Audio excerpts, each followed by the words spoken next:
Meus caros, nessa oportunidade eu quero falar sobre a questão de templos feitos pelas mãos dos homens.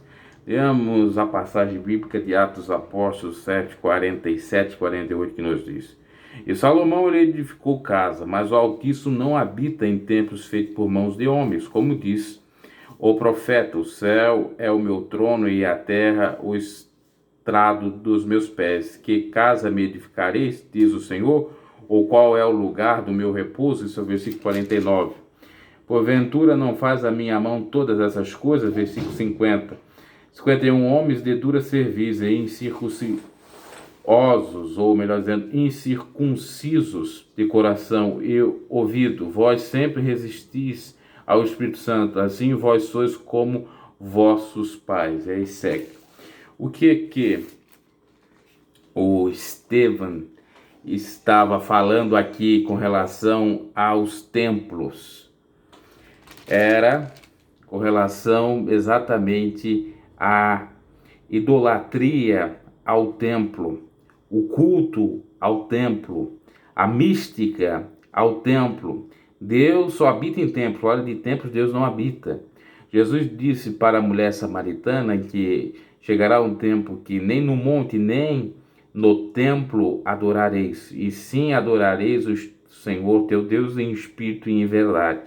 Sendo em espírito e em verdade em qualquer local. Mas só que os judeus, os rabinos, perseguiram a igreja primitiva, os primeiros mártires da igreja, por exatamente se opuserem a pregar só no templo, por estar falando fora do templo e não ter também um templo físico para cultuar, porque eles cultuavam a Deus em praças, cultuavam a Deus em casas, em vários lugares aonde dava, não era no templo de Salomão, que depois foi derribado no ano 70 depois de Cristo.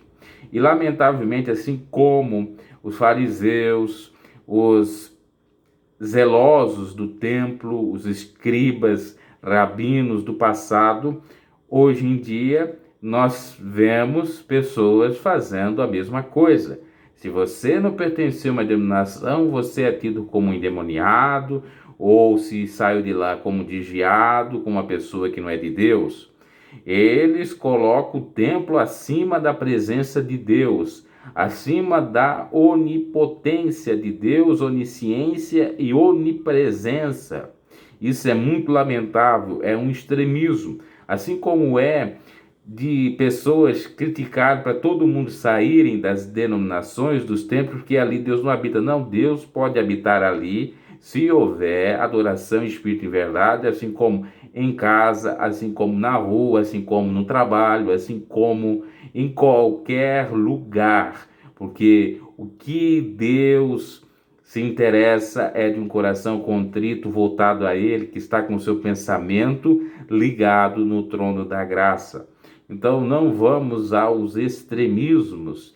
Você que não é da minha denominação, ou que você não pertence a determinada religião, ou não participa, não é membro, não é obreiro, não é isso, não é aquilo, você não é de Deus. Negativo, isso é balela.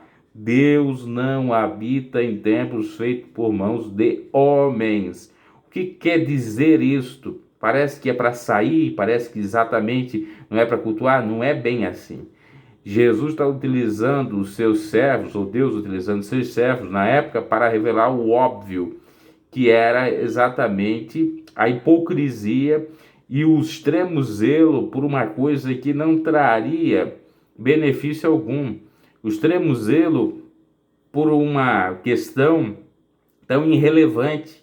Ou seja, o templo físico tinha mais valor do que a própria presença de Deus. O templo físico era mais dedicado, até quase que um Deus, do que o próprio ser humano. Porque tinha, já na época de Jesus, algo muito perverso, que era a tradição dos judeus. A tradição dos anciãos, melhor dizendo, era aquela de fazer a corbã. O que era a corbã? Era a oferta ao templo. Não, esse dinheiro é o do templo, é para o templo, eu não posso tocar nele. E Jesus refutou isso, dizendo: você, por conta da tradição, de fato invalida os mandamentos de Deus, que eram pai e mãe, haja vista que é para socorrer o pai e a mãe, e não o templo. Hoje em dia as pessoas deixam de comer, deixam de ajudar o seu familiar, deixam de ajudar seus entes queridos, seus familiares perto e longe, seus vizinhos, pessoas que conhecem, que estão necessitadas, para dar para o templo, seja oferta, seja voto, seja disso. Isso aí é errado. Isso é configurar não habitar em templos feitos por mãos de homens. Ou Deus não habitar nesses templos, porque configura de homens, porque o templo genuíno de Deus somos nós, a igreja do Senhor. É esse templo aqui, esse corpo aqui que é feito de corpo, alma, nós, né, seres humanos que somos feitos de corpo, alma e espírito. Não é essa pataquada toda aí. Por isso que eles querem, porque querem abrir templos, não é necessariamente para ganhar almas. Eu sei que existe gente sincera, eu sei que existe gente de Deus que quer abrir tempo para orar, para buscar pela misericórdia do Senhor, para ajudar as pessoas necessitadas. Mas existe espertinho que só quer para receber, para convencer o povo a partir de mecanismos que eles mesmos têm de convencimento para dar. Isso configura tempo dos homens, não é tempo de Deus, porque não está ajudando o próximo. O mandamento do Senhor é amar a Deus sobre todas as coisas e ao próximo como a nós mesmos. Então acorde bem, acorde no sentido de estar acordado mesmo, se desperte para não ser enganado. Se aí na sua denominação ou igreja não existe exatamente o adorar em espírito e verdade, está errado. Amar a Deus sobre todas as coisas e ao próximo a si mesmo, está errada. Se de fato está aí a abominação no lugar santo, quem lê entenda, quem vê fuja, é o recado do Senhor. Então muito cuidado, equilíbrio. Não sou favorável àqueles que estão em templo e precisam de templo, no sentido de ter alguém para amparar, ajudar, de saírem, e também muito menos desses pastores sem vergonhas que dão muito mais mau testemunho do que qualquer um outro, ficarem acusando, dizendo que aqueles que estão fora do sistema religioso ou das denominações, os chamados desigrejados, vão para o inferno, porque não é bem assim. Haja vista que o próprio Cristo mesmo disse: muitos são chamados, poucos escolhidos, nem todo aquele que diz Senhor, Senhor será salvo. E igreja não é caminho para o céu, e sim observar, obedecer às diretrizes de Cristo, porque Ele é o único que leva aos céus, pois Ele mesmo disse isso: ninguém vem ao Pai senão por mim. Acho que deu para esclarecer essa questão aí. Abraço e até uma próxima.